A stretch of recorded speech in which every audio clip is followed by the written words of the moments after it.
Bonjour à toutes et à tous et bienvenue au Hub des territoires, l'espace d'échange et de développement de la Banque des territoires. Je suis Alexandra Ringo-Botman, responsable innovation et transition territoriale à la Banque des territoires et membre de l'équipe de pilotage de ce lieu.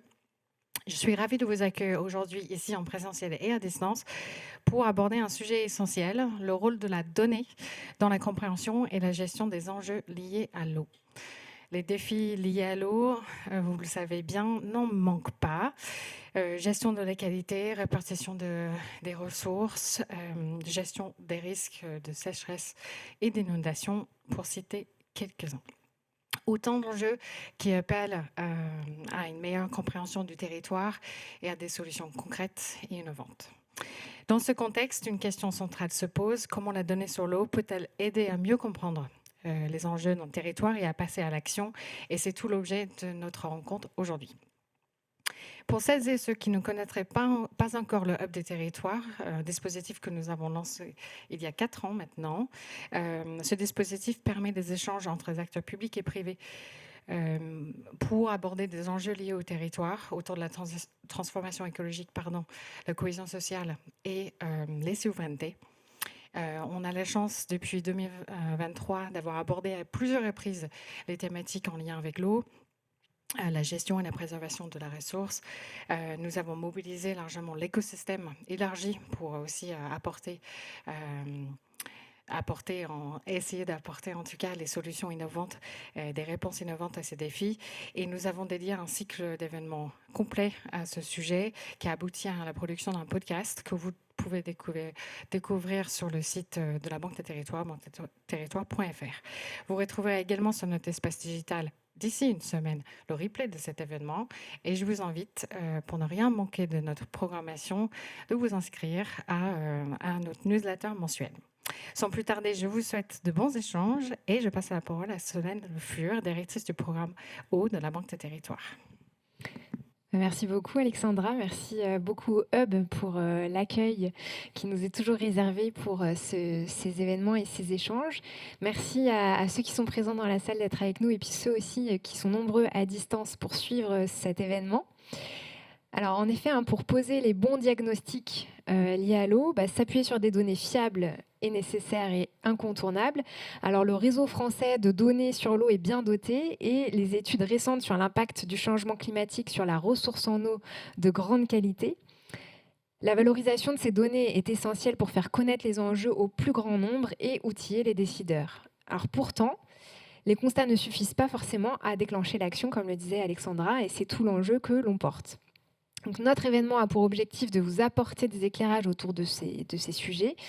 On a structuré l'événement en 3 temps, avec un premier temps sur les enjeux autour de la donnée sur l'eau pour nourrir la connaissance, un deuxième temps où on vous présentera un outil que l'on a développé et autour duquel on est très entouré par les producteurs de données et ceux qui valorisent les données sur l'eau, AquaRepère. Et enfin, on verra comment la donnée permet de passer à l'action justement et quels sont les obstacles à ce passage à l'action et comment y faire face.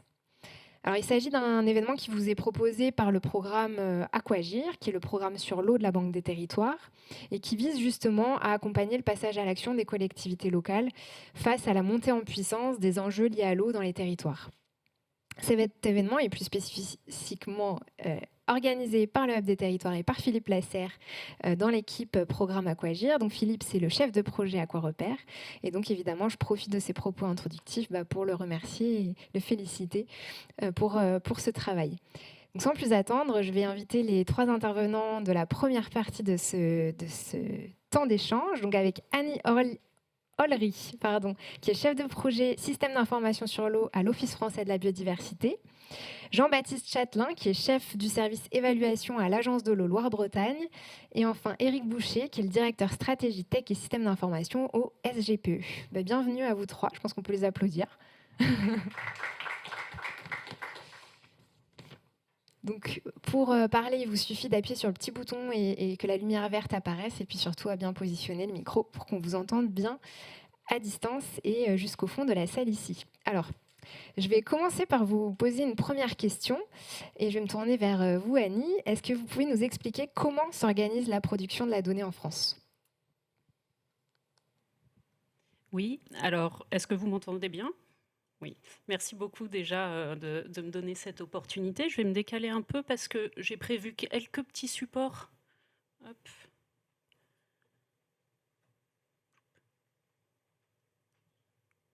On est bon. Voilà, pour vous expliquer un petit peu comment tout ça est organisé. Alors cette première diapo, juste pour vous donner des exemples de quoi on parle quand on parle de données sur l'eau. Les données sur l'eau, elles vont nous permettre de produire ce genre de chiffres clés que vous voyez ici, qui sont des chiffres clés produits par le ministère Data Lab de décembre 2020, où on peut voir par exemple des chiffres généraux sur la France, sur la consommation moyenne d'eau potable par habitant et par jour, donc 146 litres en 2017, ou sur les mesures de restriction en eau sur le territoire métropolitain, 67% en 2019. Donc ces chiffres, ils viennent d'où ? Ils viennent d'un besoin déjà d'avoir des données qui vont nous permettre sur le territoire d'objectiver la réalité. C'est bien pour ça que l'on recherche de la donnée sur l'eau, c'est pour permettre d'avoir une vue objective de ce qui se passe sur le territoire, afin d'informer le public, afin d'informer le public et les décideurs. Et ça va surtout permettre la conception, la mise en œuvre et l'évaluation des politiques publiques dans les différents domaines en France. Pour faire ça, il y a une organisation qui est en place depuis maintenant plus de 30 ans qui s'appelle le système d'information sur l'eau. Donc, qu'est-ce que c'est que ce système d'information ? C'est un système qui va permettre d'offrir un accès centralisé à la donnée élémentaire que l'on collecte sur le territoire, mais aussi à des données qui sont valorisées à partir de ces données élémentaires. Ça permet aussi d'avoir des services numériques qui offrent l'accès à ces données, etc. Et ça s'appuie sur une gouvernance partenariale avec les producteurs de données et tout le système qui va permettre la conception et mise en œuvre de ces politiques publiques. Bien sûr, ça nécessite des moyens humains, des moyens financiers et des infrastructures techniques pour pouvoir gérer toutes ces données.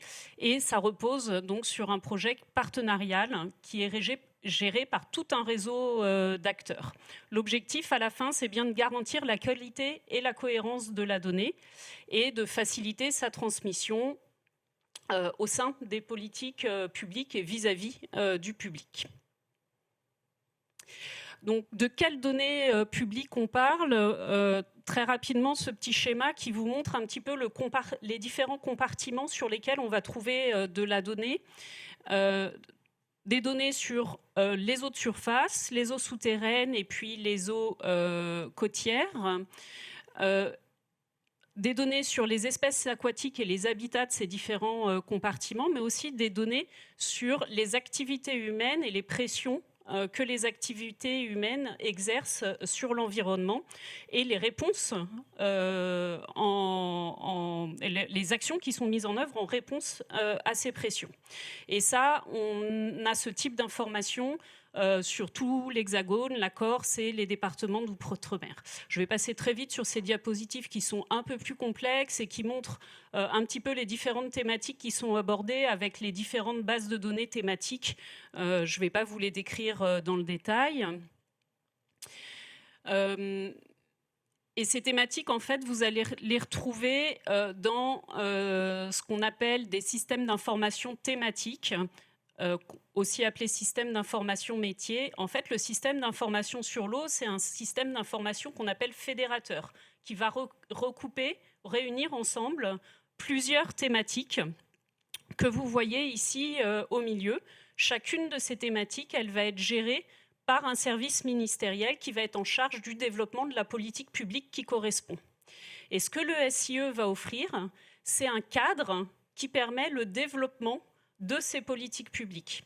Dans ce cadre-là, on a notamment la mise en place d'un langage commun qui va permettre à tous les acteurs de parler le même langage, c'est-à-dire que quand on regarde un cours d'eau, on va savoir que ce cours d'eau-là, il est appelé de la même manière qu'on soit en train de parler de prélèvement en eau ou de l'état écologique du cours d'eau. Pareil, une espèce, elle va être appelée de la même manière qu'on soit dans le nord de la France ou dans le sud de la France grâce à ce langage commun partagé. Ça permet aussi de partager des infrastructures entre tous ces systèmes d'information et des services d'information, et notamment le service d'information aux France, qui est un portail qui permet d'accéder à l'ensemble de ces données. Enfin, cette diapositive pour vous montrer un petit peu comment elle est produite, cette donnée sur l'eau. Alors, c'est un schéma très général qui est plus ou moins adapté à tous les cas de figure puisque les thématiques sont très variées.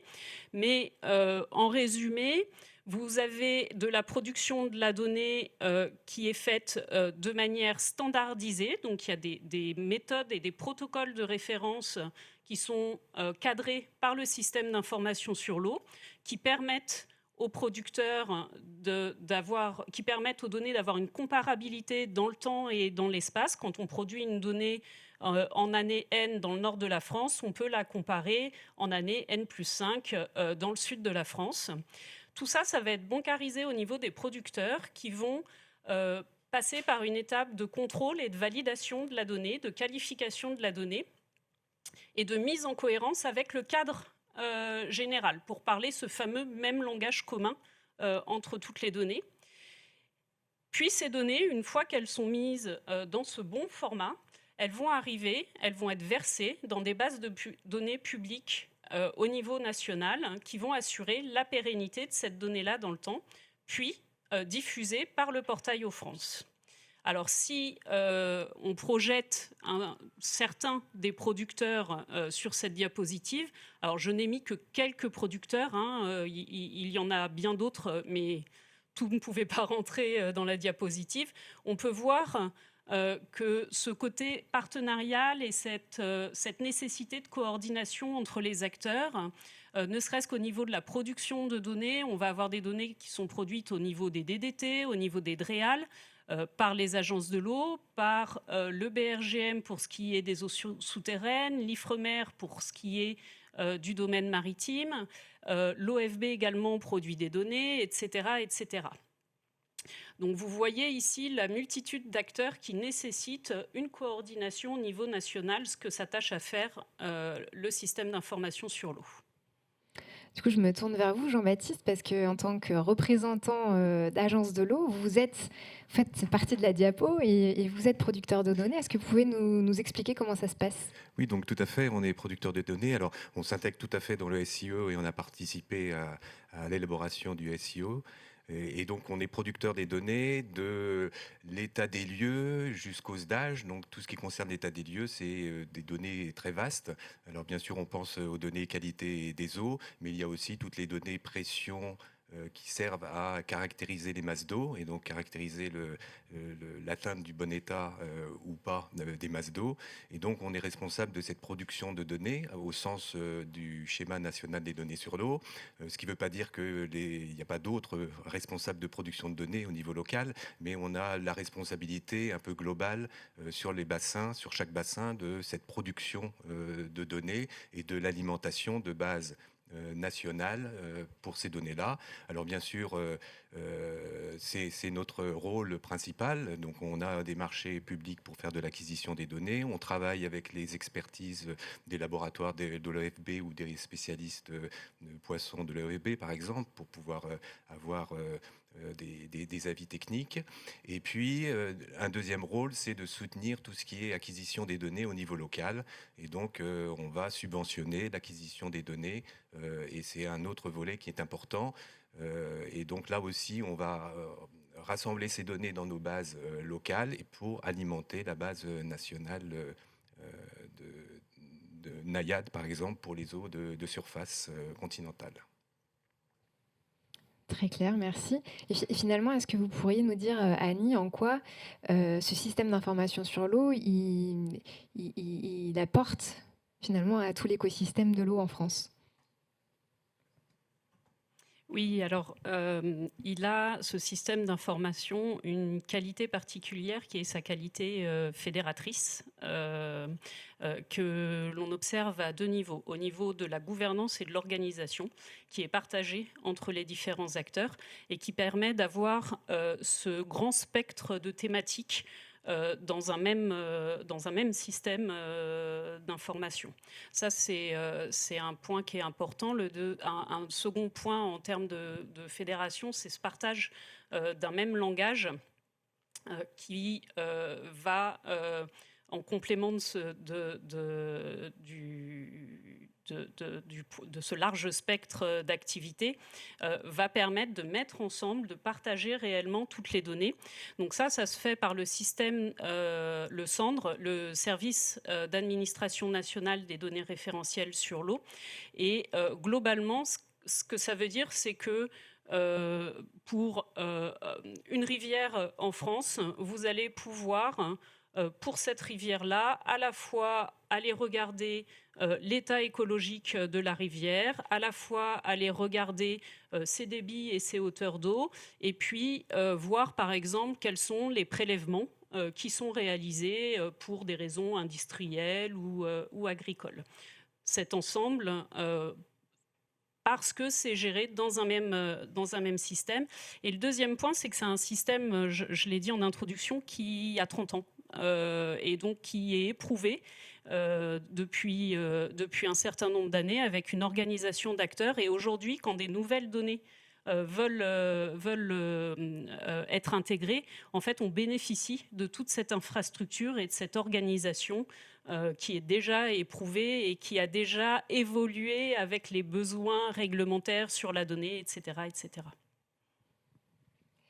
Déjà, vous avez permis d'entrevoir aussi l'intérêt local de ce système, mais est-ce que, Jean-Baptiste, vous pourriez nous dire, donc les agences de l'eau participent en tant que fournisseurs de données, et finalement, comment elles utilisent, comment elles voient aussi l'intérêt de ce système? Oui, je mettrai 3 points en avant. Le premier, c'est le SANDRE, donc le service d'administration des données sur l'eau, donc très important pour pouvoir échanger les données, avoir des formats d'échange qui permettent de dialoguer, que les banques dialoguent. Les banques nationales aussi, c'est important parce qu'on a beaucoup de banques, il y avait beaucoup de banques dans les bassins ou chez les acteurs locaux. Et les banques nationales, c'est vraiment un service très important pour beaucoup qui ont besoin d'accéder rapidement à ces données et pas aller les chercher à droite, à gauche. Ça, c'est important. On a aussi l'intérêt, c'est de pouvoir partager très rapidement avec le SIO des nouvelles thématiques et de pouvoir structurer ces nouvelles thématiques. On parle par exemple, la température de l'eau. C'est vrai qu'il y a 10 ans, 15 ans, on avait quelques données sur la température des cours d'eau, mais ça suffisait pour pouvoir faire quelques études locales. Mais maintenant, avec le changement climatique, on a vraiment besoin d'avoir des données et des données structurées, de qualité sur le long terme. Et donc, le SIO permet d'avancer rapidement pour pouvoir structurer ces données et de pouvoir travailler tous ensemble. Il y a d'autres données, des nouvelles outils, par exemple dans la surveillance, sur la biosurveillance, où les formats de données, c'est nouveau et il faut s'y mettre rapidement pour pouvoir bancariser et partager les données. Et puis, l'intérêt aussi du SIE, c'est de pouvoir avoir un outil qui permet rapidement aussi de valoriser les données, de pouvoir faire dialoguer les données entre elles et de pouvoir pousser à la valorisation. Et là, on voit qu'il y a beaucoup d'initiatives de partout.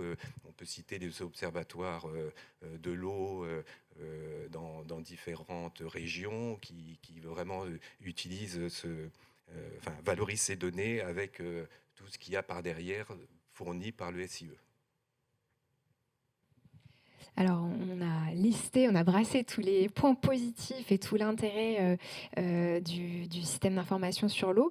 Est-ce que vous avez en tête aussi un peu des limites ou des axes, des points d'attention adossés au SEO? Je vous laisse peut-être poursuivre, Jean-Baptiste, et puis je donnerai la parole à Eric sur ce point également. Oui, le premier point, en fait, c'est la complexité des données, la complexité. Et c'est vrai qu'il faut souvent une expertise poussée pour pouvoir s'approprier les données données. Et donc ça, c'est vraiment une difficulté. Et il faut, pour pouvoir s'approprier les données, avoir de la transparence, de la disponibilité, avoir les données à différentes échelles pour pouvoir bien les comprendre et les manipuler, et que ça réponde aux problématiques des uns et des autres. Et puis d'avoir un accompagnement humain aussi pour l'interprétation et l'expertise de ces données. Et là, donc, il y a beaucoup de gens sur le terrain qui se prennent en compte ces données et puis les expertises ou les utilisent. On peut parler, par exemple, dans des sages, les animateurs de sages qui sont aussi devenus des spécialistes de données, de leurs données, de leur territoire. Voilà. Et puis, l'autre difficulté, c'est diffuser, valoriser. Sur les données. Alors, sur les données qualité, pression, c'est quelque chose qui est vraiment un peu nouveau, même pour les agences de l'eau. On n'a pas encore beaucoup d'historique par rapport à ça. Il y a eu les concertations sur l'état des lieux, donc on a développé un outil interagence pour pouvoir mettre à disposition des données sur les bases d'eau et de pouvoir faire les concertations techniques sur ces données dans le cadre de l'état des lieux. Il y a un outil grand public sur qualité rivière où les gens du grand public peuvent avoir la qualité près de chez eux, mais c'est vraiment, enfin voilà, c'est la difficulté, c'est de travailler pour pouvoir fournir et valoriser ces données. Alors, Eric, est-ce que vous pouvez effectivement compléter les propos de Jean-Baptiste? Est-ce qu'à l'échelle de l'État, vous voyez, enfin, du coup, avec votre vision assez globale, est-ce que vous voyez des points d'attention aussi par rapport au développement de ce système d'information sur l'eau? On a déjà touché un petit peu un mot, mais il y a un thème qui revient beaucoup, c'est la collaboration. Et donc la collaboration, c'est très très important, mais c'est très dur à faire, surtout quand on le fait à cette échelle-là, avec le nombre d'acteurs qu'il y a.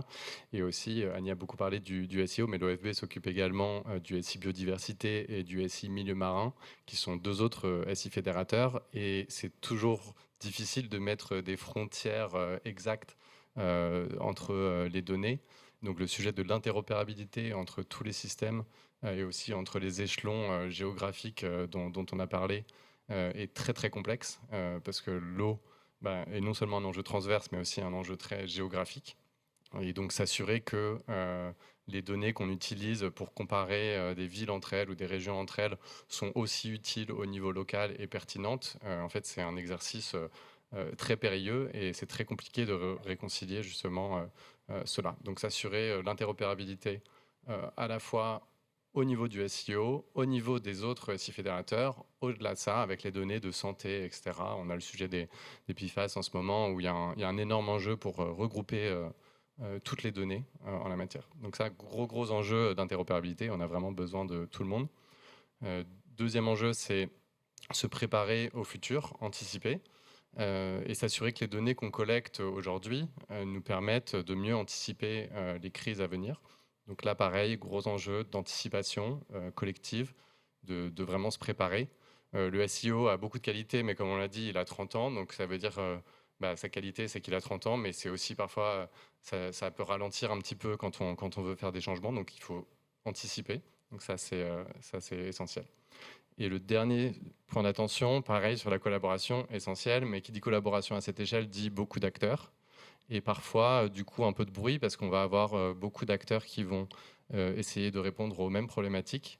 Et donc là, on a un enjeu essentiel. Et nous, en interministériel, on essaye de participer à ça, de partager les connaissances et que les différents acteurs soient au courant de ce qui est fait et collaborent le plus possible. Donc on a l'exemple d'AquaRepère dont on parlera tout à l'heure, où il y a des échanges permanents avec des équipes de l'OFB et les autres équipes pour s'assurer qu'on avance collectivement. Alors justement, anticipons, parce que donc le système d'information sur l'eau a fait un gros effort pour capitaliser la donnée existante, dans les données publiques existantes dans les territoires. Voilà, quels sont les nouveaux enjeux liés à la donnée sur l'eau? Et je me retourne encore vers vous, Eric, pour répondre à cette question. Du coup, j'en ai touché un tout petit mot, mais je pense qu'il y a plusieurs enjeux. Il y a les enjeux, je pense, de vraiment se poser les questions de quels sont les modèles dont on va avoir besoin pour anticiper les crises. Donc, on a parlé du changement climatique, évidemment, et ça veut dire sécheresse, ça veut dire inondation. De quoi a-t-on besoin pour se poser les questions? Et ça veut dire aussi un changement de philosophie, parce qu'aujourd'hui, le SEO est très centré sur la bancarisation de la donnée, mais au final, il va falloir qu'on arrive à passer à une bancarisation ou un partage des modèles et s'assurer qu'on arrive du coup à se mettre d'accord sur des modèles qui nous permettent de prendre des décisions collectives. Donc ça, c'est important. Tout, évidemment, les nouvelles technologies, à la fois en termes d'acquisition de données par satellite, qui peuvent aussi rentrer dans ces schémas-là. L'intelligence artificielle, évidemment, mais là, on revient du coup, je mets ça un peu dans le bloc des modèles, mais qui sont essentiels à anticiper, pareil, et compliqués à appréhender quand on parle de peut-être qu'il pleuvra plus en 2050. En fait, c'est aussi ensuite un problème de communication et comment on se met d'accord sur le vocabulaire qu'on utilise pour présenter ces informations. Je me tourne vers vous, Jean-Baptiste. Est-ce que vous avez des éléments complémentaires sur les nouveaux enjeux liés à la donnée sur l'eau? Oui, en plus des modèles, je voudrais parler de 2 points. Le premier, c'est de travailler sur des thématiques croisées. En fait, souvent, on est dans son silo, on parle de la qualité de l'eau, on parle de la quantité de l'eau, on parle des usages. Et en fait, le but, c'est vraiment de pouvoir travailler sur ces thématiques croisées.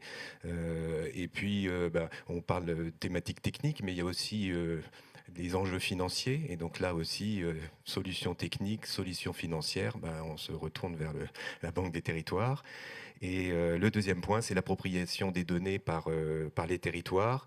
Et là aussi, AquaRepère est un outil pour cette appropriation et c'est quelque chose qu'il faut développer, l'appropriation et avoir aussi des données transversales sur différents sujets. Oui, allez-y. Et peut-être pour compléter, un dernier point qui est important aussi, c'est que des instances comme le SEO, ça va être utile aussi pour créer des boucles de rétroaction réglementaires et voir comment... Aujourd'hui, il y a une grosse partie de la bancarisation de la donnée sur l'eau qui en fait vient de réglementations qu'on a, de remontées d'informations légales pour des raisons variées de sécurité ou d'impôts, de taxes sur l'eau. Et du coup, il y a un enjeu à ce niveau-là de faire remonter ces informations et de réfléchir comment on change le système qui a été souvent pensé avant l'ère du numérique pour peut-être le penser de manière un peu plus digitale avec les outils qu'on peut avoir aujourd'hui. Intéressant, oui, en complément. Du coup, Annie, est-ce que vous auriez aussi des éléments d'enjeu en tête par rapport à l'avenir pour le SEO? Alors ça va peut-être être un peu redondant par rapport à ce qu'ont dit mes collègues, mais effectivement, le SEO s'est concentré principalement ces dernières années et avec réussite à la mise à disposition des données qui sont collectées, produites sur les territoires. Ce qu'on observe aujourd'hui, c'est la difficulté de se les approprier par les territoires au bon niveau. Et donc, c'est vraiment un des enjeux principaux, c'est de pouvoir prendre ce tournant et rester. Le SEO a été assez innovant pour un certain nombre d'actions sur la mise à disposition de la donnée, sur l'ouverture des données. Et donc, c'est de ne pas perdre ce pas d'avant et de bien prendre ce tournant pour être au service des territoires. Et dans cette démarche-là, effectivement, on a des rapprochements, par exemple, avec le projet AquaRepère, etc. Bénéficier de mutualisation et ne pas réfléchir comme à une ère précédente où on faisait tout un peu en silo, en ne se préoccupant pas forcément de tout ce qui se faisait à côté. Merci, j'ai une petite question bonus en vous écoutant. Est-ce que le SEO, c'est très franco-français ou est-ce que dans les autres pays, notamment européens, on retrouve un peu des organisations, enfin une gouvernance un peu semblable pour justement fédérer les acteurs producteurs de données et la donnée de façon générale sur l'eau? Alors, à ma connaissance, c'est assez français, mais j'avoue ne pas avoir une vue parfaitement étendue sur l'Europe et l'international en général. Je ne sais pas si mes collègues ont davantage d'informations là-dessus. Dans sa version comme ça, c'est très, très franco-français. Après, il y a des gros efforts justement qui sont faits pour l'interopérabilité avec les centres de recherche, notamment les centres de recherche internationaux. Mais les États ont généralement une approche soit très locale, soit très descendante. Mais ce mix un peu qu'on a avec les agences de l'eau par bassin en France est assez unique. Ça marche. Merci à tous les trois. Je me tourne vers la salle pour savoir si cela amène des questions. Aussi, tout a été très clair. Vous voyez une question ici vas-y, merci.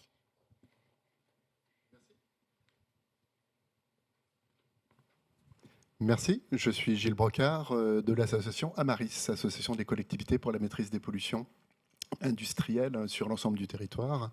Et merci en tout cas de nous éclairer effectivement sur ce système de gestion de l'information et de la bancarisation de l'information sur l'eau.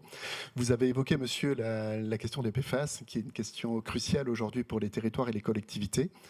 Ma question est la suivante. Comment aujourd'hui on a pu en arriver là, avec un système malgré tout performant sur la gestion de la qualité de l'eau et de la gestion de la donnée et de l'information sur l'eau? Comment on a fait pour en arriver là et laisser les situations se dégrader de cette manière-là et arriver à une situation inextricable pour les collectivités?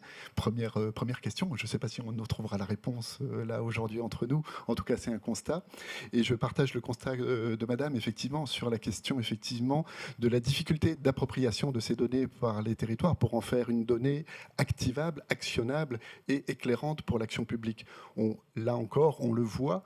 Je voulais, sans polémiquer, mettre en parallèle deux cartographies, l'une produite effectivement par les données sur les PFAS qui génère 2 400 000 informations et qui est inutilisable pour un maire pour savoir où il en est de la situation de la pollution de l'eau distribuée, j'entends, non pas de la ressource, mais de l'eau distribuée sur son territoire, et une cartographie produite par des associations non gouvernementales et des organisations non gouvernementales qui présentent effectivement par un code couleur très simple et avec 3 clics de savoir où on en est sur la question de la potabilité de l'eau sur son territoire.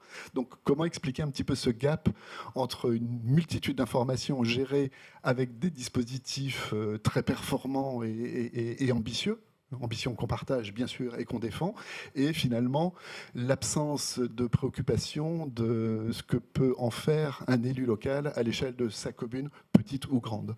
Pardon, désolé d'avoir été un petit peu long, mais c'est un sujet passionnant, en tout cas qui nous passionne. Alors, je peux peut-être ébaucher une réponse sur la première question. Les données issues de systèmes d'information, comme l'a précisé Eric,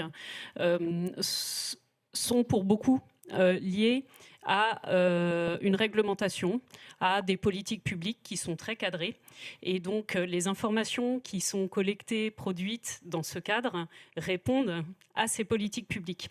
Donc, pour ce qui est des PFAS, pour le manque d'informations provient au moins en partie du fait que ces politiques publiques n'ont pas pris, ne prennent pas en compte ces paramètres-là dans la mesure de la qualité de l'eau, ou les prennent en compte partiellement, du moins par rapport à l'étendue qu'on voit aujourd'hui. Alors il y a peut-être là un levier politique effectivement qui est important sur une réactivité par rapport à la connaissance scientifique pour être intégré dans les politiques publiques. Mais je pense que ça va un petit peu au-delà de la gestion même du système d'information. C'est un début de réponse. Et une suite, par Eric? Oui, tout à fait. Enfin, je pense que c'est l'enjeu principal. Et la question, c'est comment on fait justement pour rendre ces systèmes peut-être plus exhaustifs. Mais sur les PFAS, malheureusement, on découvre des nouvelles molécules tout le temps. Donc, en fait, on sait un peu la course aux molécules. Et aujourd'hui, notre réglementation, elle est réactive et elle met du temps. Voilà. Après... charge à nous de changer ça. Et en fait, une partie de la réponse, malheureusement, est dans votre deuxième question. L'appropriation est difficile. On a une chance énorme en France avec énormément de données disponibles, mais pas très appropriables. Et c'est tout l'enjeu. C'est un travail en permanence. Mais rendre cette donnée qui est extrêmement locale, extrêmement spécifique, les données sur les PFAS, c'est des molécules... sont pas très intéressantes pour un humain. Et donc c'est vrai que c'est un enjeu permanent de rendre cette donnée plus digeste pour les élus, pour les citoyens. Et donc là, je pense qu'il y a clairement un manque aujourd'hui. Mais c'est vraiment la combinaison des deux qui va nous permettre de répondre. Mais l'association dont vous parlez, j'ai un trou sur le nom. Amaris.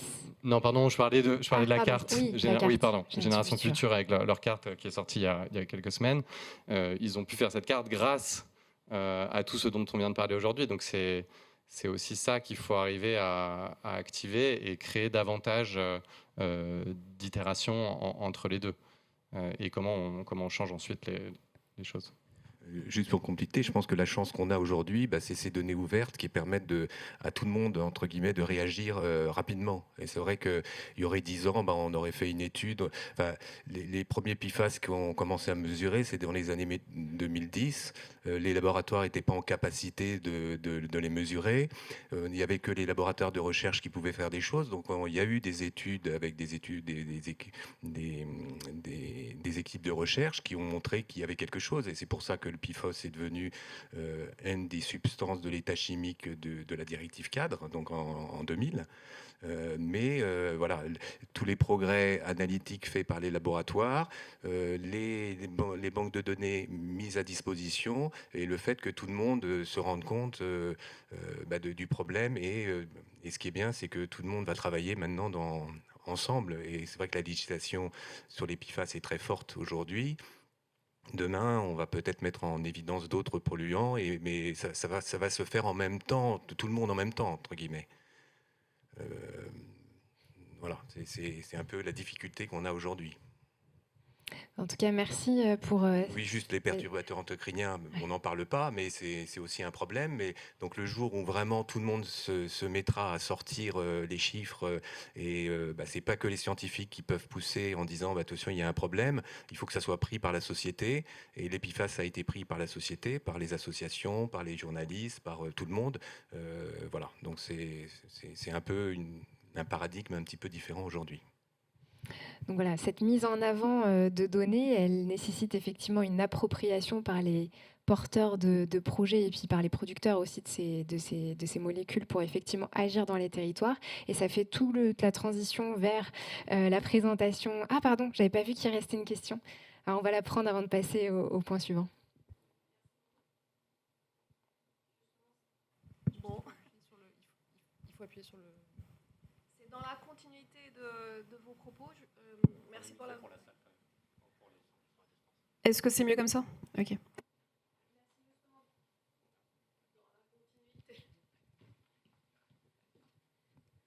Ça va mieux là?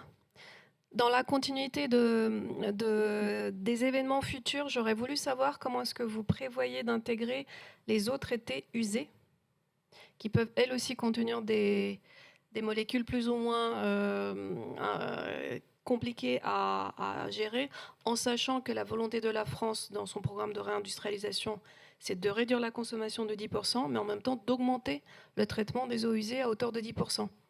Et quand bien même à 10%, on serait en retard par rapport aux pays voisins qui sont pour l'Espagne à 15% et d'autres comme l'Israël jusqu'à 90%. Et ça va être une obligation, on n'aura pas le choix, notamment dans l'industrie. Il va falloir passer par le traitement dans les bâtiments, il va falloir passer par le traitement des eaux usées.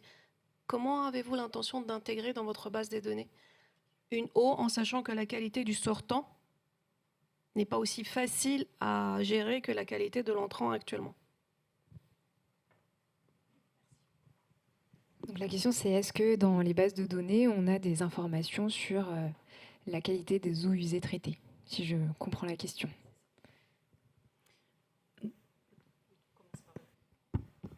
Oui, tout à fait. Enfin, donc toutes les voies d'apport de micropolluants dans l'environnement sont mesurées et il peut y avoir en général des banques nationales qui permettent d'avoir les données et les données sont disponibles aux France. Et donc c'est quelque chose. Il y a des obligations de mesure qui sont faites en fonction des tailles des stations d'épuration, et c'est des données qui sont publiques. Alors après, c'est quelles molécules on mesure. C'est un peu la question des PFAS, c'est-à-dire qu'avant on ne mesurait pas les PFAS non plus en sortie de station d'épuration, et maintenant il y a eu le plan PFAS qui permet de mesurer un certain nombre de molécules, et donc les données commencent à arriver sur les rejets de PFAS à travers les stations d'épuration. Donc c'est des législations qui avancent et qui permettent de mesurer de plus en plus de molécules dans les rejets. Ouais, peut-être sur la partie réutilisation, en France, on est vraiment un extrême conservateur pour le moment. Donc la bataille, c'est plutôt comment on fait pour augmenter les autorisations d'avoir de la réutilisation.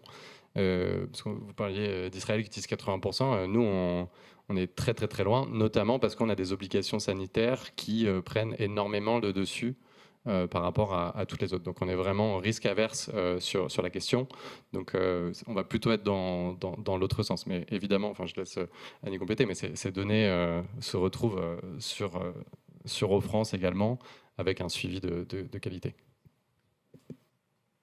Non, juste brève information pour compléter. Le ministère de la Transition écologique est en train de mettre en place un observatoire de la réutilisation des eaux usées traitées. Alors cet observatoire, il vise à mettre en exergue les projets en cours. Pour l'instant, c'est ce premier objectif. Ça montre juste qu'il y a un pas et une volonté pour donner plus de visibilité et accompagner les politiques qui vont dans ce sens. Merci à tous les trois pour cette exposition des données sur l'eau en France et puis pour les réponses aux questions. Je vous remercie beaucoup. On peut les applaudir si vous avez été satisfaits de leurs interventions. Et donc la transition est toute faite sur le sujet de l'appropriation de la donnée vers Philippe Lasserre, qui est le chef de projet AquaRepère au sein de l'équipe du programme Aquagir de la Banque des Territoires. Et Philippe, je te laisse donc présenter ce qu'est AquaRepère. Oui, merci Solène.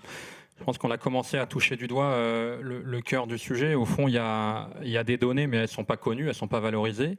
Et par votre question, il y a des données, mais il n'y a pas d'action. En tout cas, il n'y a pas d'action à la mesure de ce qu'il faudrait faire.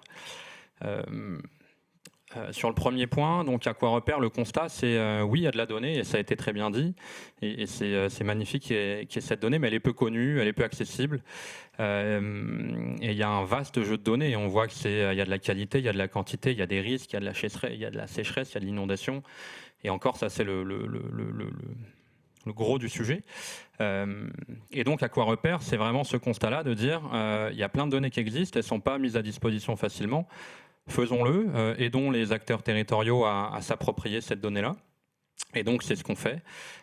C'est un service, c'est un site internet qui a été lancé en mai 2025 qui, justement, vise à faciliter cette appropriation de la donnée. Là, je dirais qu'on en est à mi-étape, à maxima, ou peut-être au tiers du chemin. On se rend compte que c'est un gros travail de faire ça.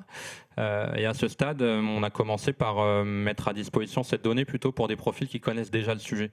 C'est déjà une énorme plus-value, mais là, le point central du projet, il se joue en ce moment, c'est comment mettre à disposition, au nom de la donnée, mais une information pour des gens qui ne connaissent pas le sujet, et notamment pour des gens en position de décider, notamment des élus. Comment faire pour qu'une donnée compliquée devienne une information simple à comprendre, et donc ça, c'est tout l'enjeu qu'on fait actuellement. Donc on est en train de construire un parcours pour des élus, pour comprendre vraiment quel est l'enjeu lié à la ressource en eau sur son territoire.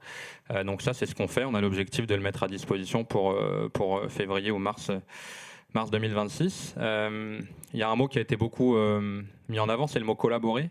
Au fond, on a deux enjeux. On a un enjeu de faire collaborer les données entre elles, donc les faire parler, voir quelle est la bonne information à retenir à partir d'un mélange de données et faire collaborer des organisations, des hommes et des femmes à travers le SIE et à travers toutes les organisations qui ont été présentées pour faire un projet qui finalement fasse sens à la fin pour les élus et les utilisateurs. Donc ça, c'est un gros travail. Eric, tu parlais effectivement d'un gros travail.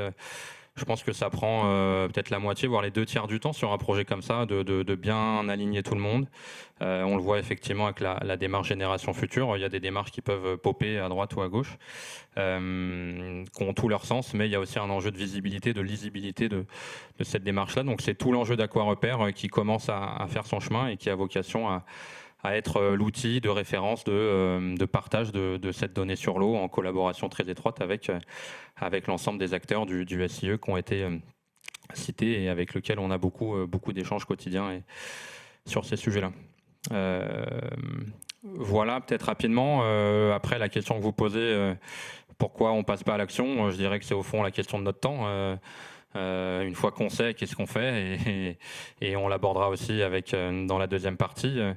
C'est pas parce qu'on a la donnée qu'on passe nécessairement à l'action. En revanche, il faut avoir de la donnée pour passer à l'action. C'est ça tout le paradoxe. Et on va le voir.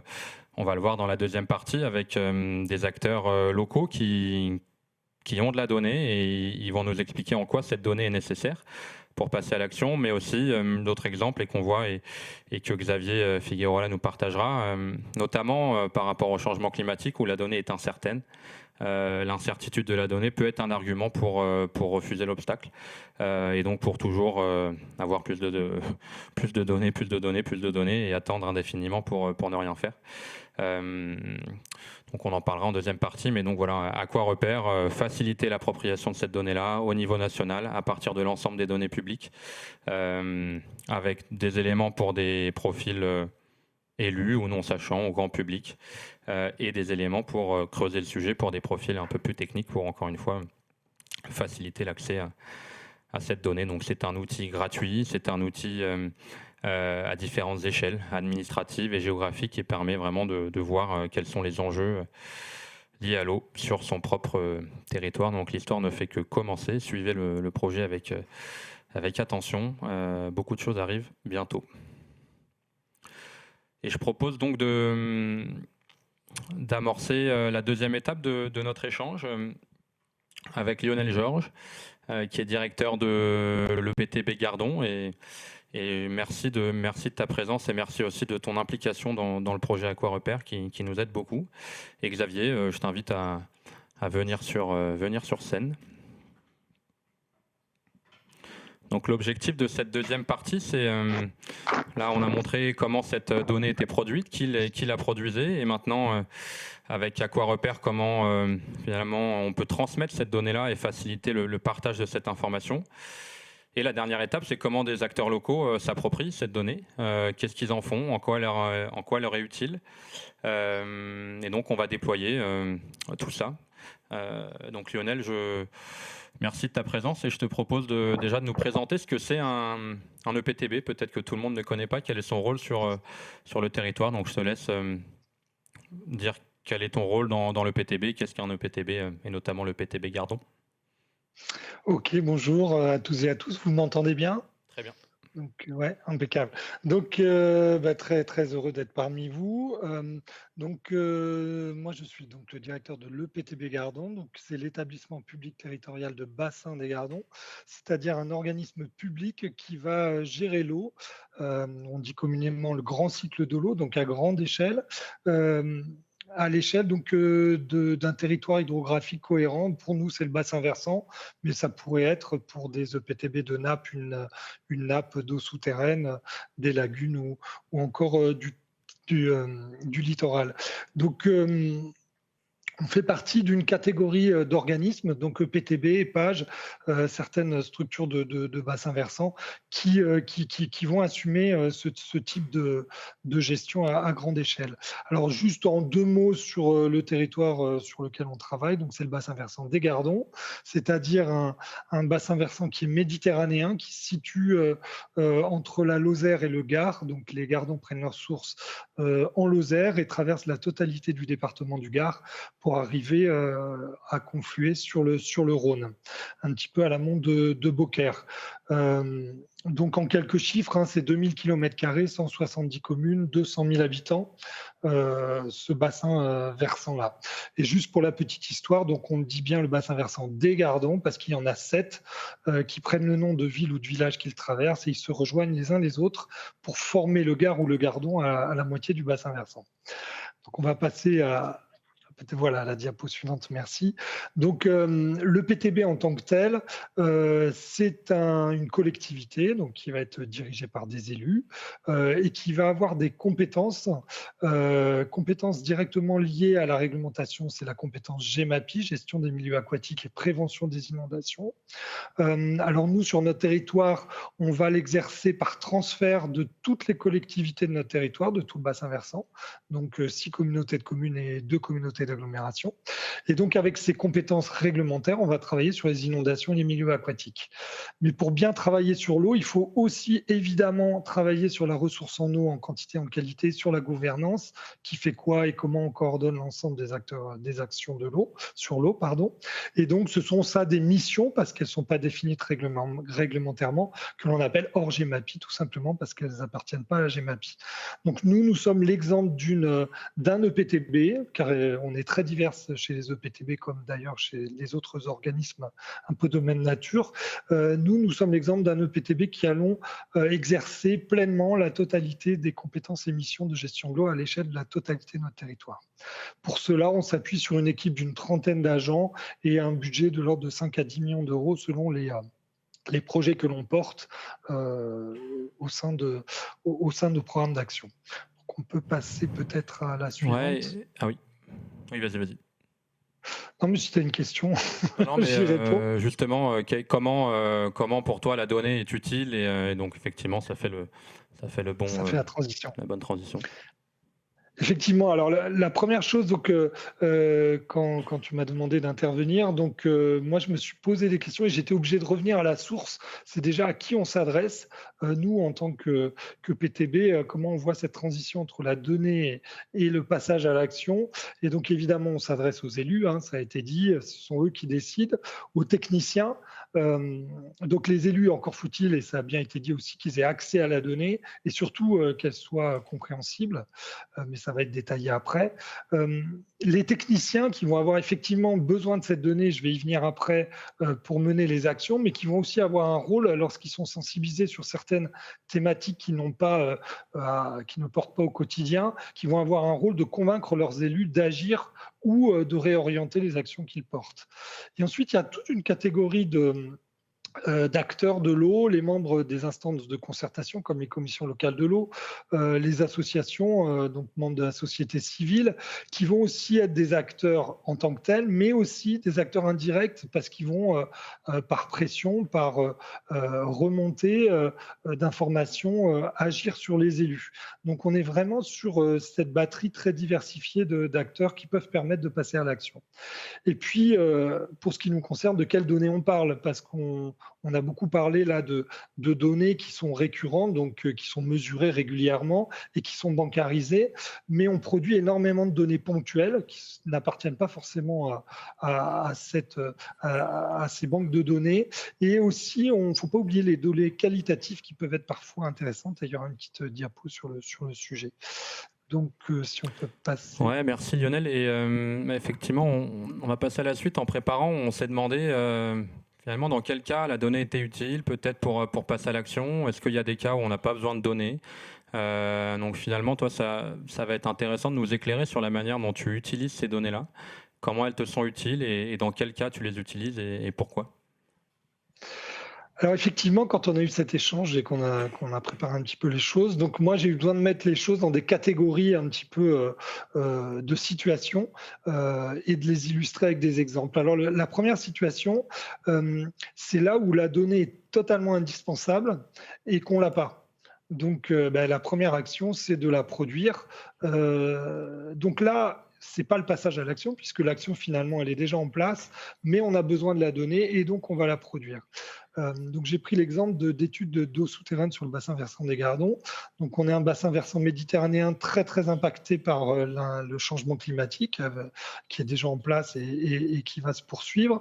Et donc une question que se posent les acteurs de l'eau, c'est dans le cadre d'un travail qu'on mène sur toutes les solutions possibles, évidemment de l'économie d'eau, changement de pratique à grande échelle jusqu'aux solutions techniques.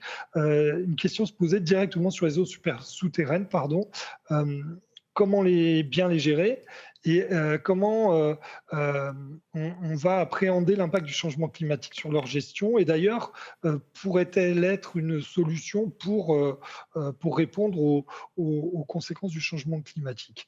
Donc là, on a enclenché des actions spécifiques là-dessus avec une collaboration très très riche avec le BRGM depuis plus de 10 ans. Et donc, on a étudié nos 6 grands hydrosystèmes du bassin versant.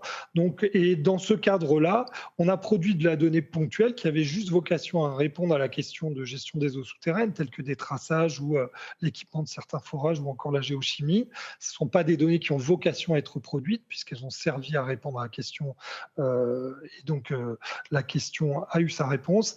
Mais on a aussi été amené à produire des données récurrentes, donc à mettre en place des réseaux de suivi permanents à la fois pour pouvoir mieux gérer nos eaux souterraines, mais aussi pour répondre à l'avenir à cette bonne gestion.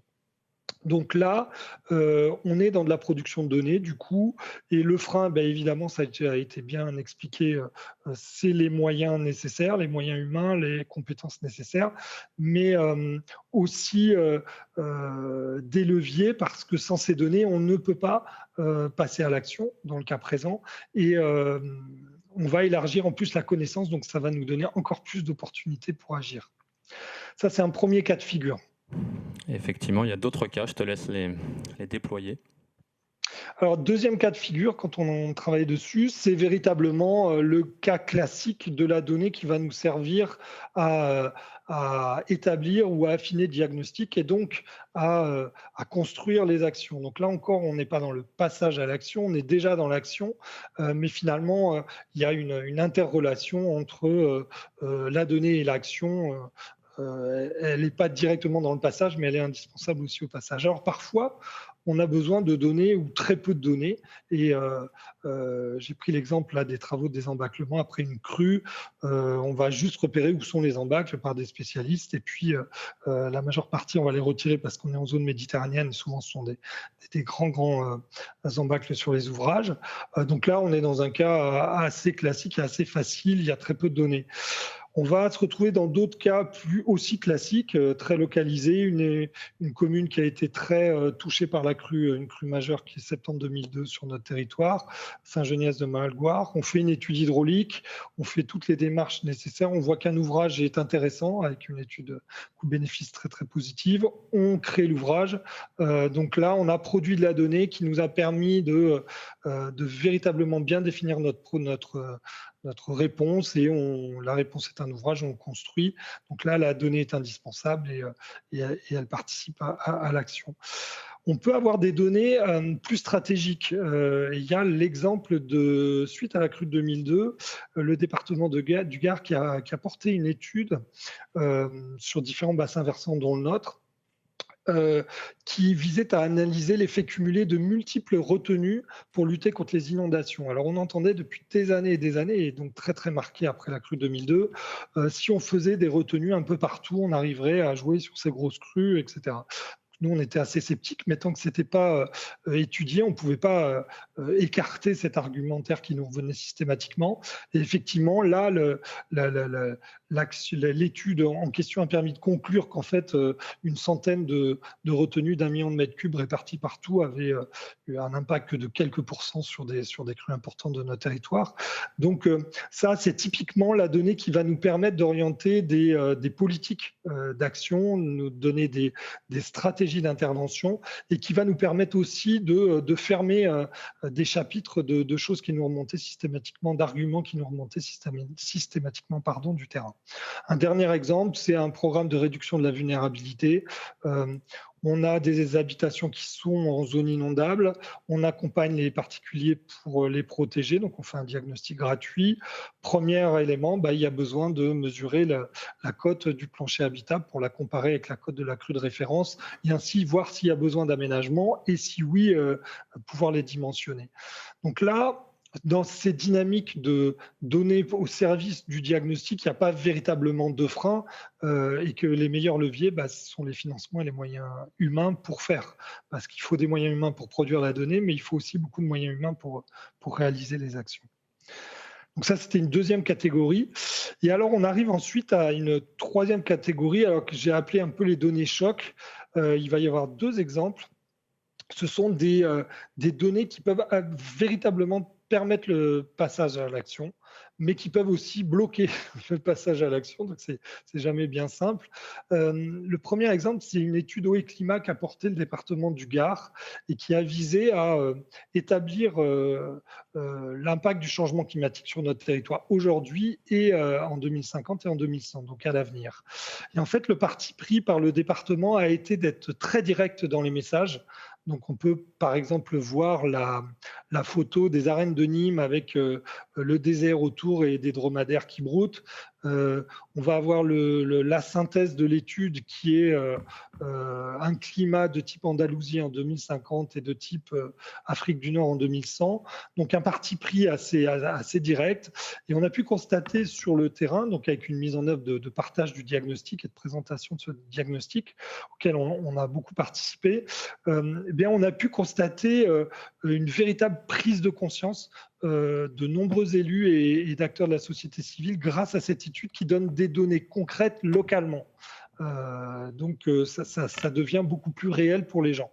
Avec parfois aussi des réactions inverses, effectivement, des élus qui remettent un petit peu en question les résultats des élus ou des acteurs de l'eau en critiquant un peu sur une sorte de dramatisation de la situation, et d'autres où le mur est tellement important qu'en réaction de type à quoi bon, n'arrive pas à passer véritablement à l'action. À quoi ça sert de passer à l'action tellement il y a de choses à faire. Et là, on a un rôle, les acteurs de l'eau, très très important d'embrayer immédiatement sur toutes les actions qu'on porte, justement pour être dans une dynamique de s'adapter correctement à la situation. C'est un point important, Lionel. Je me permets de rebondir sur le sujet, parce que je ne l'ai pas évoqué dans la présentation d'AquaRepère, mais on en parlait aussi aujourd'hui. L'enjeu face à ces thématiques complexes, c'est de ne pas laisser les gens sur le gué, en tout cas de les aider à les outiller sur qu'est-ce qu'on peut faire derrière. Et donc, pouvoir passer à l'action une fois qu'on a un diagnostic, c'est clé. Et finalement, les deux vont intimement ensemble. Et ça fait le lien notamment avec la plateforme Aquagir qu'on développe aussi à la Banque des Territoires, et de mettre en œuvre tout ce qui, de montrer à voir tout ce qui peut être possible, tout ce qui est déjà fait par des acteurs locaux ou d'autres territoires sur oui, je peux faire quelque chose, et oui, des gens ont déjà fait quelque chose, et donc ça, c'est effectivement clé aussi pour faire passer à l'action. Oui, tout à fait. On l'a vu, à chaque fois qu'on fait des présentations, qu'on dit tout ce qu'on fait comme action en prévision du changement climatique, les gens sont véritablement surpris et se disent « Ah oui, il y a quand même beaucoup d'acteurs qui travaillent dessus et c'est effectivement de nature à poursuivre le passage à l'action à toutes les strates de la société ». Le deuxième point que je voulais voir présenter sur les données chocs, c'est la diapositive suivante. Voilà, ça peut être quelque chose et ça a déjà été évoqué tout à l'heure dans les échanges, quelque chose qui n'est pas du tout porté par un organisme public. Donc, on a été le siège effectivement d'une d'une étude portée par l'association Génération Future sur un petit PFAS qui s'appelle le TFA, qui était produit sur notre territoire. On a une plateforme chimique avec des productions de certaines molécules, dont ce TFA. Et en fait, à partir de toutes ces données finalement très disponibles, ils en ont fait une étude et ils ont très fortement mobilisé la presse sur le sujet, et ce qui a conduit à une réaction en chaîne qui a un petit peu forcé le passage à l'action. Et quand on dit forcer le passage à l'action, avec des répercussions nationales comme locales, c'est-à-dire que ce petit TFA ne fait pas du tout partie des 20 PFAS qui sont mesurés dans l'eau potable. Donc chez nous, il est maintenant mesuré. On a fait un gros travail avec l'ARS pour savoir où le mesurer en fonction de quel est le cheminement de l'eau.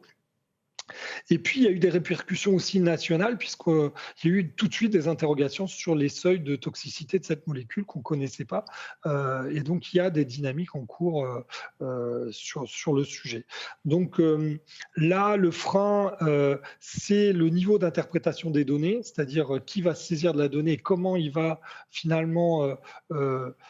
parce que de faire des grosses réactions comme ça, il faut maîtriser le sujet quand même. Donc là, ça a été globalement le cas. Et par contre, ça crée énormément de tensions et des situations de tension locale très très fortes.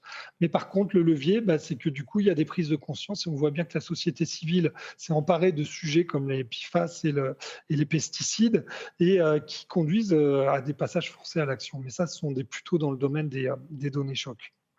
Oui, ça va faire le pont avec l'intervention de Xavier derrière.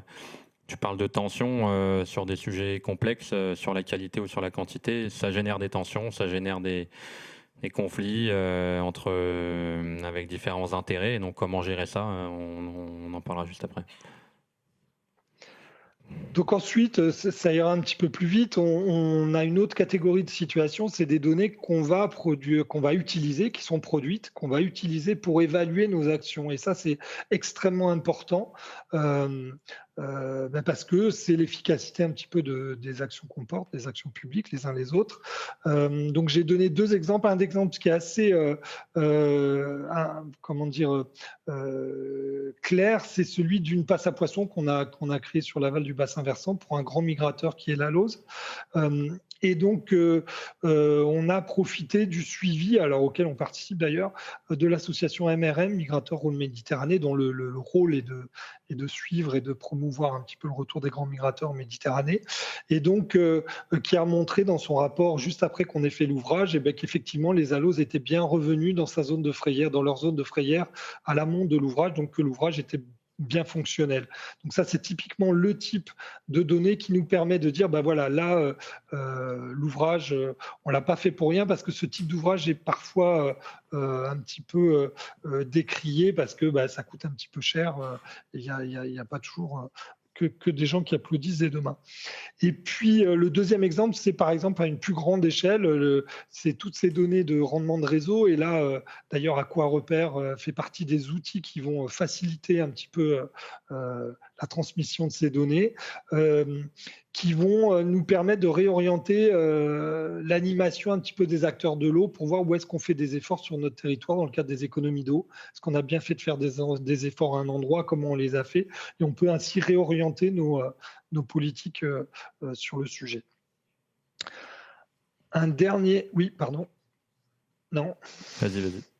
Voilà, toujours les données. Et là, encore une fois, AquaRepère a un rôle très très important. C'est la donnée de sensibilisation, donnée qui va clairement permettre le passage à l'action de l'individu à l'élu jusqu'aux grands décideurs nationaux. Donc là, j'ai pris deux exemples qui sont assez parlants. Un exemple très très simple, c'est la mise en place de repères de crues sur notre territoire depuis une vingtaine d'années. Donc on a commencé en 2006. Donc la donnée nous permet d'avoir la hauteur de la crue historique. Nous, l'action, on va mettre le repère de crue. La sensibilisation, elle est directe évidemment chez les habitants et les touristes qui passent chez nous. Seul petit bémol, c'est qu'on a des repères de crue parfois qui sont tellement hauts en Méditerranée qui sont difficiles à voir. Mais là, on voit un deuxième élément qui est sur la photo, des campagnes de sensibilisation scolaire qui utilisent cet outil-là comme sensibilisation. Donc, on a un deuxième étage à la fusée et qui est extrêmement intéressant. Un autre exemple qui est beaucoup plus technique, c'est qu'on va utiliser par exemple des données de Météo France pour bien sensibiliser sur l'importance des crues sur notre territoire. Là, c'est par exemple la carte que vous avez à gauche qui pour nous est très très utile. C'est la période de qu'est-ce qu'une pluie de 24 heures de période de retour 50 ans en France. Alors on voit que la plupart des endroits en France, c'est à peu près 100 mm en 24 heures. Chez nous, c'est sur la partie amont du bassin versant, c'est 400 mm.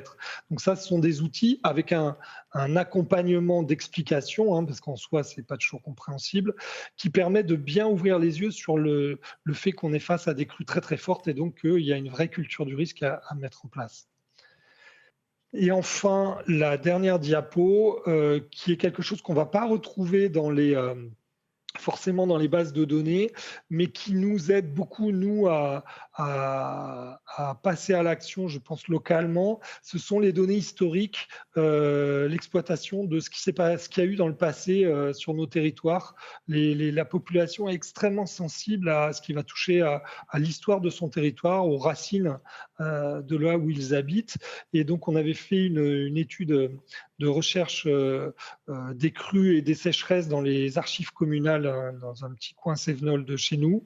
Et donc, ce sont des éléments qui nous permettent énormément de sensibiliser, d'avoir beaucoup de pédagogie et de pouvoir ouvrir des discussions sur des sujets qui ne sont pas toujours acceptés localement. Donc voilà, donc ça, c'est un peu les données informelles et qu'on ne retrouvera pas forcément dans des bases de données parce qu'elles n'en ont pas le format, mais qui peuvent être intéressantes à développer sur les territoires. Merci beaucoup Lionel. Tu as commencé à l'évoquer sur certaines données de tension. Comment faire par rapport à ça? On voit que ça peut faciliter le passage à l'action, mais ça peut aussi le bloquer. Et c'est un des exemples phares liés au changement climatique où on voit de nombreux exemples, de nombreuses manières de ne pas prendre le sujet. Et une des raisons principales est la complexité du sujet, l'incertitude de la donnée, qui incite à toujours repousser le problème. Et Xavier, c'est le constat que tu as fait. Et donc, tu peux nous partager toute ton expérience sur ça au contact d'élus. Et donc, ça va être intéressant de t'entendre sur ce sujet.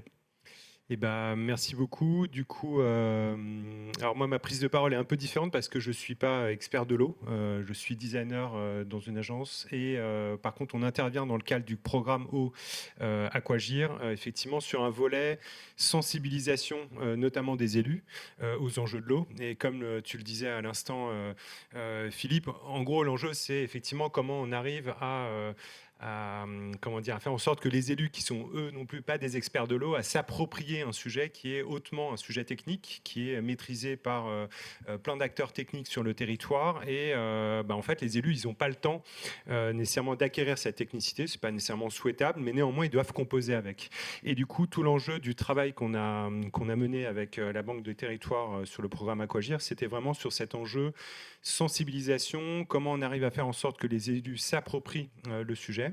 Et du coup, on a développé ce que nous on appelait des kits, qui sont finalement des outils pédagogiques, dont celui qui est à l'écran est centré sur les enjeux de gouvernance. En fait, comment prendre des décisions si finalement, en fait, on découvre un peu les acteurs, qui sont les acteurs, quels sont les cadres réglementaires. Alors forcément, quand on a un EPTB comme Lionel en face, en gros, vous êtes les experts de ces environnements, de ces communautés. Et du coup, l'enjeu, c'est comment on arrive à faire en sorte que l'élu trouve sa place dans ce dispositif-là. Donc, un des outils qu'on a développé, c'est celui sur la gouvernance. Qui sont les acteurs? Quels sont les cadres réglementaires? Finalement, comment fonctionne la politique de l'eau et la gouvernance au niveau local? On en a développé un deuxième qui est sur les enjeux de responsabilité. En fait, ça part d'une question simple, mais de quoi l'élu local est-il responsable? Est-ce que c'est une responsabilité administrative? Est-ce que c'est une responsabilité pénale? Ce qui n'est pas dans le périmètre de sa responsabilité, dans le périmètre de qui est-ce qu'on retrouve? Et donc, on a développé un autre outil sur la responsabilité en essayant d'y voir clair sur qui fait quoi, de quoi suis-je responsable, et aussi une logique de RACI en fonction de cas d'étude, de cas d'usage, pardon, voilà, avec qui est-ce que je dois négocier. Puisque voilà, c'est une des particularités de la politique de l'eau, c'est que c'est multipartenarial avec l'amont-aval, etc. Découpage en bassin sous bassin. Du coup, la dimension collective, collaborative est omniprésente, et on ne peut pas collaborer si on ne sait pas avec qui on doit collaborer et quelles sont les modalités. Donc, on a développé un outil sur la responsabilité en partenariat avec un cabinet d'avocats spécialisé en droit administratif. On a également développé un outil sur les enjeux de coût et financement des SPEA, donc les services publics d'eau et assainissement, pour finalement aussi aider l'élu à s'approprier le sujet autour de la tarification. On sait que le prix de l'eau va augmenter, mais voilà, comment on arrive à faire en sorte de bien poser l'équation. Et effectivement, pour venir un peu au sujet qui nous adresse aujourd'hui, donc tout ce travail s'appuie sur un ensemble de rencontres, d'entretiens avec des élus, avec aussi des techniciens qui nous ont pointé du doigt ces besoins-là. Et parmi les besoins importants, ressortait en permanence le besoin de se projeter sur l'état de la ressource voilà, dans les années à venir. Et cet exercice de prospective, voilà, depuis l'été 2022, c'est vraiment omniprésent. Tous les élus demandent à avoir de la visibilité là-dessus. Et effectivement, donc Explore 2 existe, il y a plein de bases de données qui ont été développées. Mais néanmoins, l'enjeu est important parce que en fait, Explore 2 et les données ou AquaRepère sont des outils incontournables, mais ils ne sont pas nécessairement faciles à s'approprier. Et tout l'enjeu est là. Et donc, effectivement, sur la slide suivante, l'enjeu, ça a été de dire comment on accompagne ces élus à se projeter là-dedans. Et puis la slide suivante. Et du coup, voilà, le paradoxe, mais je pense que ça a bien été dit tout à l'heure et aujourd'hui, les échanges convergent vers ce constat-là, c'est que vu que l'eau est un sujet technique et qui est maîtrisé par des experts, la donnée devient une sorte de réflexe assez évident. Mais la donnée, en fait, est difficile à comprendre quand on n'est pas technicien. Et du coup, la surabondance de besoins et de projets autour de la donnée fait aussi émerger des difficultés. Et donc, on a interrogé des élus qui ont participé, par exemple, à des schémas directeurs de l'eau potable, d'autres qui ont participé à des études HMUC, d'autres à d'autres études prospectives. Et en fait, le constat était que l'exercice était compliqué pour eux, parce que voilà, la donnée est difficile à lire, à interpréter. Et du coup, plus on centre le sujet sur la donnée, plus la donnée prend de l'importance dans la discussion, plus l'élu local se sent exclu. Et par conséquent, c'est des logiques de vase communicant, plus les techniciens reprennent aussi de l'importance dans la discussion. Par ailleurs, ça a été dit, la donnée appelle la donnée, parce que finalement, on n'a jamais de données suffisamment précises. Par ailleurs, la donnée prospective est par nature, il y a beaucoup d'incertitudes dessus. Et du coup, voilà, l'appétit de données est d'une certaine manière jamais satisfait. Et une étude peut assez rapidement finalement appeler d'autres études, notamment pour compenser en permanence et tenter un peu de viser un niveau de précision suffisant. Et donc, on a entendu aussi des élus ou des chargés de projet chargés de mission qui menaient ces projets, qui étaient, en fait, l'étude a appelé une étude, qui a appelé une étude, et en fait, on se retrouve 3 ans après, encore à conduire des études, alors qu'en fait, le constat est assez basique.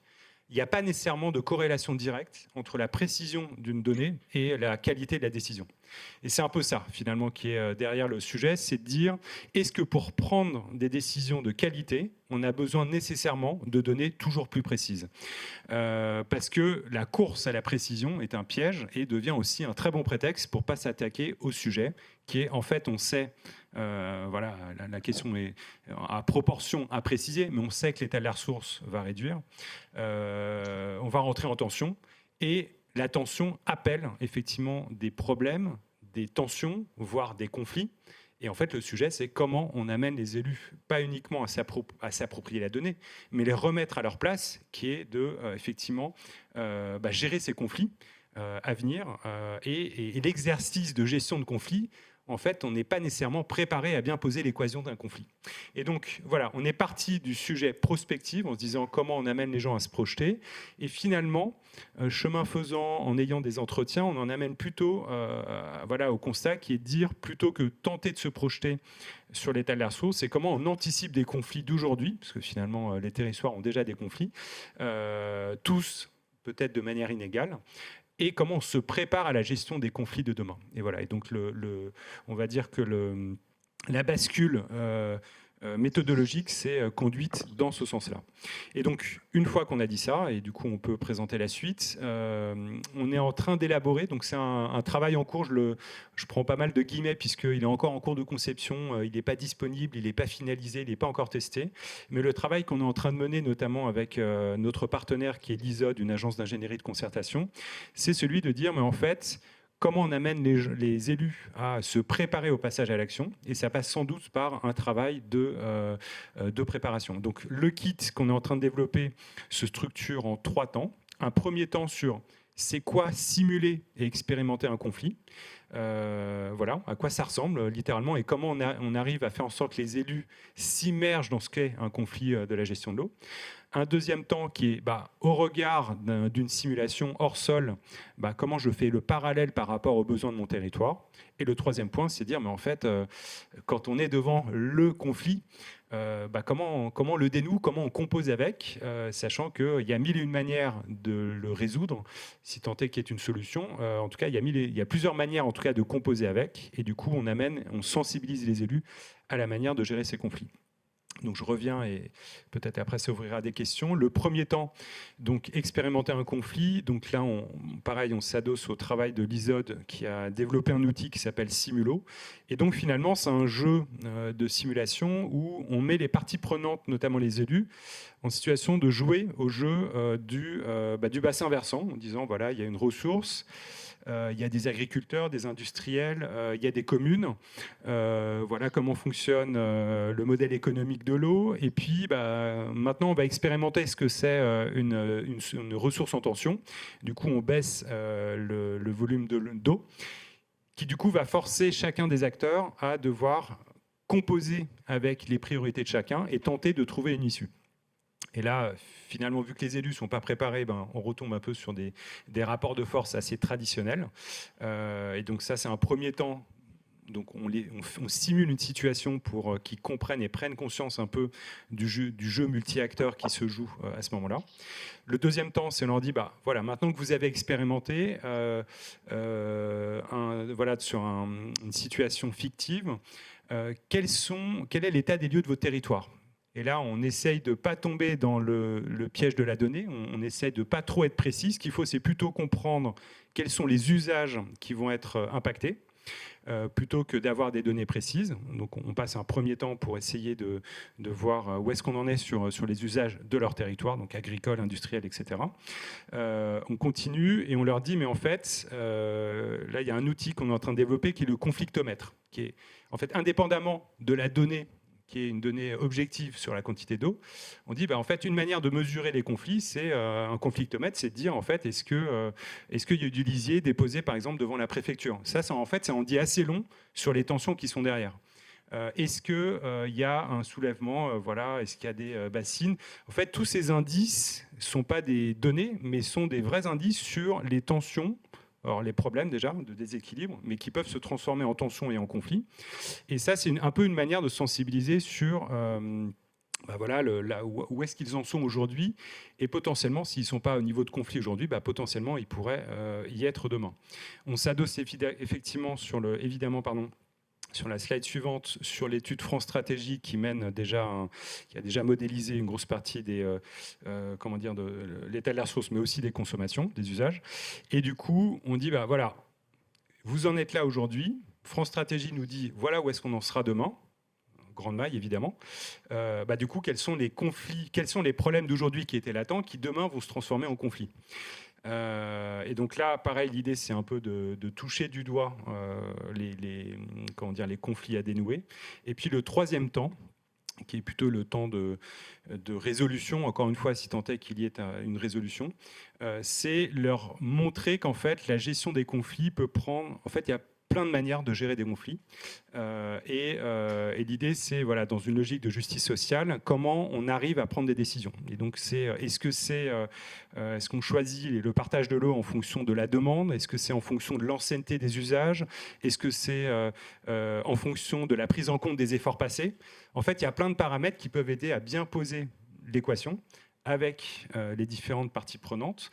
Et l'idée, c'est que on les sensibilise à ces différentes manières de résoudre le sujet et de se projeter sur est-ce que ces propositions sont désirables, acceptables et faisables dans le cadre d'une négociation avec les acteurs.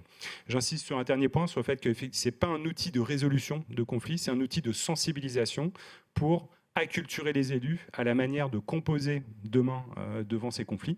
Mais voilà, il y a plein d'exercices, de cadres qui existent, les PTGE en étant un, où là, on va beaucoup plus loin et on va vraiment dans une résolution. Là, on est vraiment sur l'avant, on est sur sensibiliser et finalement faire prendre conscience à l'élu que, indépendamment de son appétit sur la donnée, il y a aussi d'autres champs et d'autres volets à anticiper, de manière à les préparer à la prise de décision. Et donc, l'étude qu'on est en train de mener vise à faire ça, dire indépendamment de la technicité, la précision de la donnée, à quoi peut-on et doit-on préparer les élus de demain pour un passage à l'action. Voilà. Merci beaucoup, Xavier. J'ai appris récemment que les mots riverain et rivaux étaient les mêmes, en tout cas qui venaient de la même étymologie, qui était ceux qui habitent à côté de la rive. Et qu'au fond, tout l'enjeu que tu nous montres, c'est comment ne pas passer de riverains à rivaux, ou en tout cas que ces enjeux peut-être viennent de la nuit des temps. Et en tout cas, ça m'a parlé. Et ce qu'on voit aujourd'hui, c'est que la donnée est certes un sujet qui peut paraître un peu froid, mais tout l'enjeu, c'est de le réchauffer au maximum en mettant à disposition cette donnée et en faisant en sorte qu'elle serve les élus et nous, citoyens, à mieux gérer nos ressources, à mieux collaborer ensemble. Et c'est effectivement tout l'objet de votre travail. Merci beaucoup, Xavier. On a du temps pour des questions, donc on peut ouvrir à la salle ou à distance.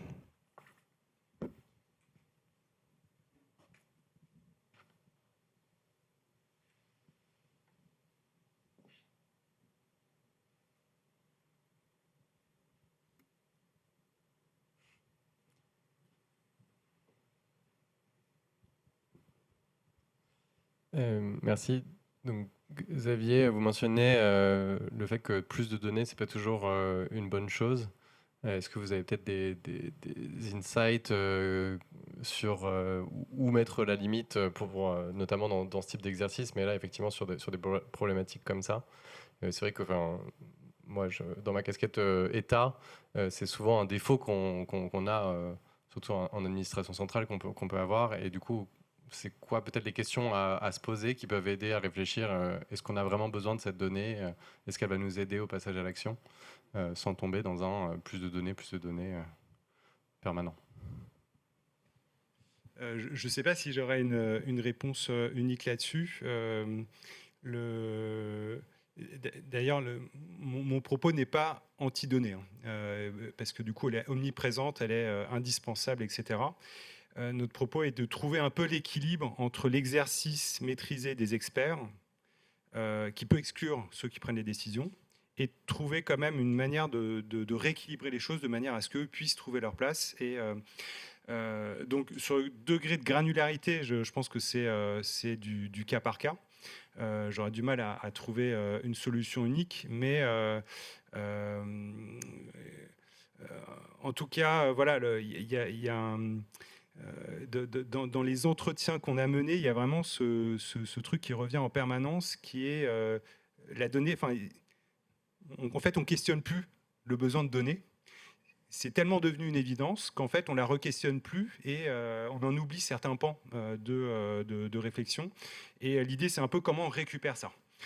Quitte à effectivement parfois mettre en sourdine l'appétit de données, parce que l'appétit de données va aussi assez vite, par automatisme, nous amener aussi dans des lectures techniques du sujet, là où c'est un sujet avant tout politique, enfin tout autant politique, voilà, je ne veux pas hiérarchiser une lecture plutôt qu'une autre, et la lecture politique du coup amène aussi une manière de le résoudre autrement que par la technique, et du coup l'approche sociale apporte toute une richesse qui est très importante, notamment parce que, vu que c'est un sujet multi-acteurs, on va devoir composer avec ces acteurs. Donc, il faut trouver des manières de poser l'équation de manière à ce que chacun puisse en être partie prenante.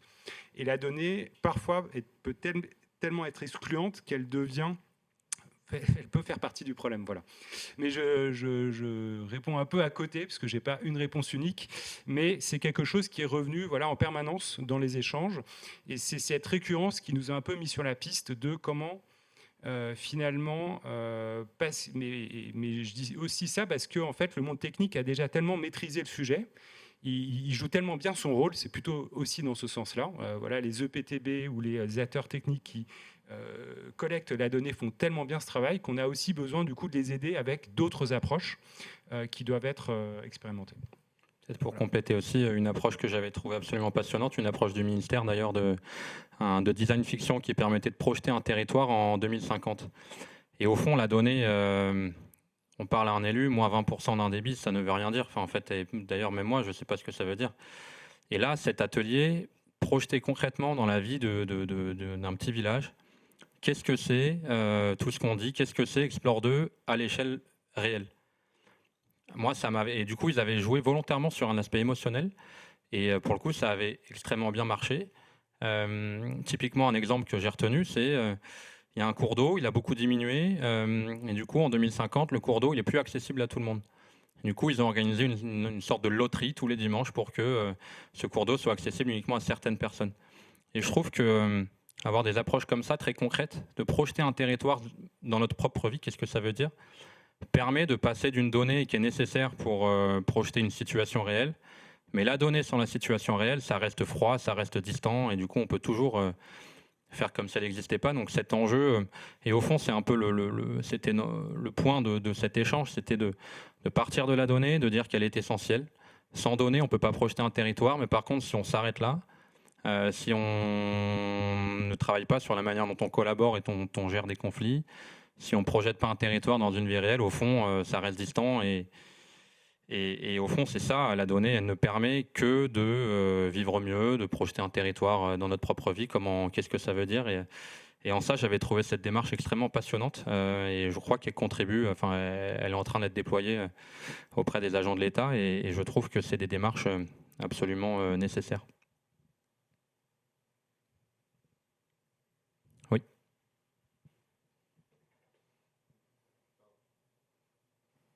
À nouveau, Gilles Brocard de l'association Amaris. Désolé, je ne veux pas polariser. Je voulais simplement apporter un complément. Je pense que la question de la donnée ne peut pas être dissociable de la question de la responsabilité. Je voulais juste apporter un exemple. Là, vous jouez effectivement à des simulations pour sensibiliser, et c'est très important. Et bien sûr qu'il faut le faire. Là, il n'y a aucun doute là-dessus. Ça suppose peut-être un temps aussi un petit peu long, sur lequel, effectivement, on peut développer ce type de sensibilisation sur les territoires. Juste un exemple, mais qui est très concret. Alors là, pour le coup, c'est pas de la fiction, c'est la commune de Malandry, dans les Ardennes. Du jour au lendemain, le dimanche soir, l'analyse de l'ARS tombe, l'eau n'est plus potable. Le lendemain, à 8h, le préfet prend l'arrêté d'interdiction de distribution. Voilà, Madame la maire de Malandry, elle a défendu corps et âme son service d'eau potable qu'elle gère en régie depuis des années, et elle défend ça. Chacun peut avoir un point de vue là-dessus. En tout cas, c'était un point de vue remarquable, en tout cas, pour assurer en tout cas, la distribution de l'eau potable sur 7 ou 8 communes autour de cette commune de Malandry. Et du jour au lendemain, elle est obligée de trouver des solutions pour apporter de l'eau potable à ses habitants. Voilà.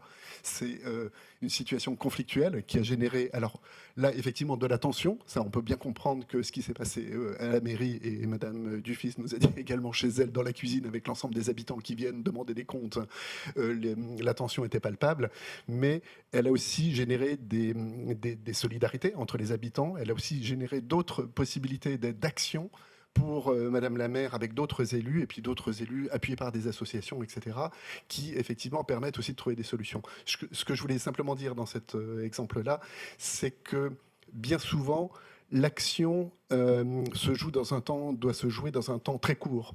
Et la responsabilité, là, c'est l'exemple de cet élu, la question de la donnée ou de l'information qui a pu être donnée à travers une donnée qui est tombée à un moment donné, elle est indissociable de la prise de responsabilité. Et là, c'est l'élu qui a pris cette responsabilité-là, qui a la responsabilité de distribution de l'eau potable à l'ensemble de ses habitants. Et elle a déclenché effectivement une distribution de bouteilles qui lui coûte un bras tous les 6 mois pour sa commune, ce qui n'était pas du tout budgété. Et elle doit trouver des solutions pour faire face à ça. Voilà, c'était simplement ramener cette notion de responsabilité. Il n'y a pas de données, de production de données sans responsabilité, quel que soit le moment, le producteur de cette donnée, ou le gestionnaire, ou l'organisateur de cette donnée, il y a une responsabilité derrière. Voilà, c'était pour amener ce complément. Merci beaucoup. Vous avez tout à fait raison. Est-ce qu'il y a une dernière question ? Non ? Eh bien, on est parfaitement dans le timing. Merci à toutes et tous intervenants aujourd'hui. Peut-être pour conclure, comme je disais, c'était vraiment l'objectif de montrer que la donnée est absolument essentielle. Et pour autant que, comme vous le dites, l'enjeu suprême, c'est d'être responsable des actions, de faire en sorte que la qualité soit la meilleure possible, de faire en sorte qu'on puisse toujours se partager cette ressource en eau. Et au fond, je pense que c'est à ça qu'il faut revenir en permanence. Le risque, comme tu le disais Xavier, c'est de se perdre dans la donnée. Donc la donnée doit être partagée, la donnée doit faciliter la compréhension, mais l'enjeu suprême, c'est d'être responsable au fond de ce dont on parle. Et on voit de plus en plus que ce dont on parle, c'est des choses assez explosives et donc qui peuvent faire peur, qui peuvent générer du conflit. Et tout l'enjeu, c'est d'apaiser ça, de faciliter ça. Et donc je crois que ça va être un enjeu qui va nous occuper de nombreuses années, heureusement ou malheureusement. Merci à toutes et tous pour votre présence aujourd'hui sur place et à distance. Donc vous pouvez suivre les kits prospectifs qui vont sortir d'ici la fin de l'année, au début 2026. Donc pour aider à anticiper ces conflits, AquaRepère qui va s'enrichir au fur et à mesure d'ici la fin de l'année sur tous les aspects autour de la qualité, de la quantité et des risques, et début 2026 autour de ce parcours sur les élus qui va être très important. Merci beaucoup. Bonne soirée à toutes et à tous.